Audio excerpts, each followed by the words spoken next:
नमस्कार दोस्तों, welcome to my new video. दोस्तों मैं आज बात करने वाला हूँ कि शिक्षा के ऊपर लोग और शिक्षा के ऊपर सरकार की क्या सोच है और शिक्षा पर सरकार ने क्या क्या काम किया है। तो दोस्तों मैं उसी में बात करने वाला हूँ। जैसे कि आप थंबनेल में देखें कि शिक्षा हमारे लिए कितनी जरूरी है और शिक्षा में सरकार की कितनी भूमिका है। तो चलिए उसका डिकॉर्ड करते हैं, वीडियो को शुरू करते हैं। दोस्तों जैसे कि आप आए दिन में सुनते होंगे कि शिक्षा का स्तर लेवल जो लेवल है वो दिन ब दिन फैलती जा रही है और हर घर में आप शिक्षित लोग पाए जाएंगे, हर घर में शिक्षित आदमी मिल जाएंगे। मतलब 90% आजकल जो है गांव में सभी लोग शिक्षित हो चुके हैं। लेकिन दोस्तों जितने भी शिक्षित युवक हैं, क्या सभी को रोजगार मिल जाता है? या फिर जितने भी स्टूडेंट्स पढ़ाई कर रहे हैं, पढ़ाई उसकी पूरी होने के बाद उसकी जो शिक्षा है, शिक्षा का कहीं ना कहीं उसके फाइनेंशियल कंडीशन को कैसे दूर कर पाती, हकीकत में दूर कर पाती है कि नहीं पाती। तो दोस्तों मैं आज बात करने वाला हूँ। तो देखिए, जो शिक्षा गाँव में होती है, जैसे कि मैं अपना एक्सपीरियंस के बेस में बता रहा हूँ कि गांव में अगर ग्रेजुएशन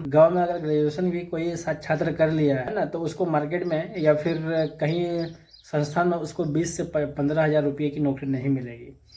क्योंकि अगर वो ग्रेजुएशन या मैं तो बोलता हूँ कि मास्टर का डिग्री हासिल भी कर लिया है ना, तो फिर भी उसको 20 हज़ार की जॉब नहीं लगेगी। क्योंकि आए दिन आप सुने होंगे कि अगर चपरासी का वैकेंसी निकलता है कि जो PhD किया है, डॉक्टर ऑफ फिलोसॉफी, वो भी मतलब चपरासी की नौकरी पाने के लाइन में लग जाते हैं। और जबकि उसका क्वालिफिकेशन होता है PhD। जबकि चपरासी की नौकरी प्राप्त करने के लिए आपको मैट्रिक पास होनी चाहिए, जबकि PhD वाले उसमें फॉर्म फिलअप कर। तो इस तरह का आप न्यूज़ सुनते होंगे, इस तरह की आप मतलब बहुत सारे घटनाओं को आप देखे होंगे या कहीं ना कहीं जरूर सुने होंगे कि हमारे देश के अंदर बेरोजगार कितने बढ़ रही है, बेरोजगारी दिन भर कितने आसमान को छू रही है। और हर देश में, मतलब हर राज्य में, हर गांव में अब बेरोजगारी मिल जाएगा। लेकिन दोस्तों इसका क्या कारण है? इतना लोग बेरोजगार क्यों घूम रहा है? इतना लोग डिग्री लेकर क्यों घूम रहा है, फिर भी उसको जॉब क्यों नहीं मिल रहा? तो दोस्तों देखिए, कहीं ना कहीं सरकार का भी इसमें हाथ है। क्योंकि सरकार जो है, हमारे नरेंद्र मोदी जी अभी वर्तमान में सरकार है, उनकी सरकार पिछले 10 सालों से सरकार उन्हीं का है। तो मान लीजिए 10 साल पहले जो शिक्षा व्यवस्था थी उनसे कहीं बदतर अभी हो। तो बढ़िया कैसे? क्योंकि शिक्षा व्यवस्था में नरेंद्र मोदी सरकार ने और उसके कैबिनेट के जो मंत्री है कोई भी काम नहीं किया है।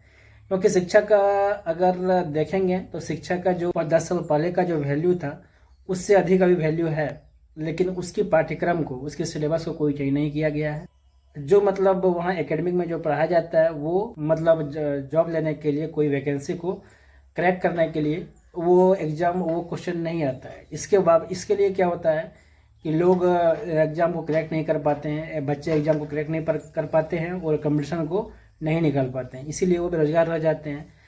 तो मैं कहना चाहता हूँ कि जो जॉब में जो क्वेश्चन पूछा जाता है जॉब में, तो वही क्वेश्चन सिलेबस में क्यों नहीं रहता है? बच्चे के 9-10 में जो सिलेबस है या फिर 11-12 में जो सिलेबस है वो क्यों नहीं रह जाता है? उसमें हिस्ट्री दिया जाता है। हिस्ट्री का जो बेवजह फालतू क्वेश्चन पूछता है कि बाबर का जन्म कब हुआ था, बाबर की मृत्यु कब हुआ था, और ये क्वेश्चन नहीं आता है एग्जाम का कंपटीशन में।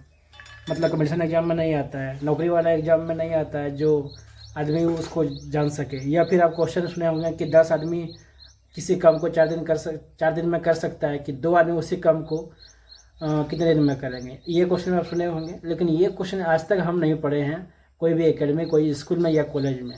लेकिन जब एग्ज़ाम का तैयारी, जब कोई वैकेंसी का तैयारी करने लगे उसको निकालने के लिए, तो मुझे ये क्वेश्चन देखने को मिला।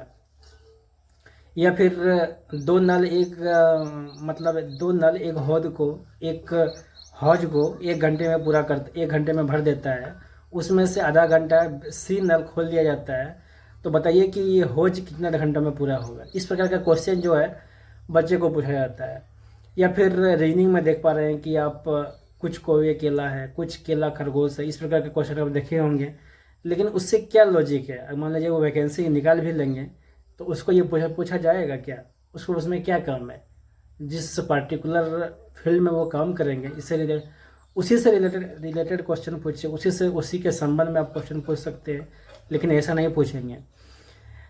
तो इस प्रकार का एजुकेशन का स्थिति कर दिया है अभी इंडिया में, और हर स्टेट में ऐसा ही है। इसीलिए बेरोजगारी दिन ब दिन बढ़ती जा रही है। लेकिन सरकार क्या कर रही है? दोस्तों मैं सरकार को दोष देना चाहता हूँ कि सरकार हमारे एजुकेशन में कुछ नहीं किया है। 1% में भी ना कोई सुधार किया है। वो भले इंफ्रास्ट्रक्चर में काम किया रहे, लेकिन एजुकेशन में कुछ काम नहीं किया है। एजुकेशन में ज्यों का त्यों पड़ा हुआ है। और एजुकेशन में मैं इसीलिए करना चाहता हूँ कि अगर सरकार एजुकेशन में ध्यान देना, तो लोग अगर शिक्षित हो जाएंगे, सही उसको टेक्निक स्किल मिल जाएगा, तो अपना रोज़गार कहीं से कर ले, रोजी रोटी अपने घर के लिए, परिवार के लिए कहीं से पूरा कर लेंगे। लेकिन ऐसा हुआ रोजी रोटी पूरा करने के लिए स्किल्स नहीं है, इसीलिए वो रोज़गार रह जाते हैं। तो दोस्तों आज के वीडियो में बस इतना ही। आपको समझ में आ गया हो कि बेरोजगारी का क्या मतलब असली हकीकत क्या है और लोग बेरोजगार क्यों रह जाते हैं और सरकार इसमें क्या कर रही है। दोस्तों मिलते हैं बहुत जल्द अगले वीडियो में, तब तक के लिए वीडियो को यहीं पे एंड करते हैं। जय हिंद।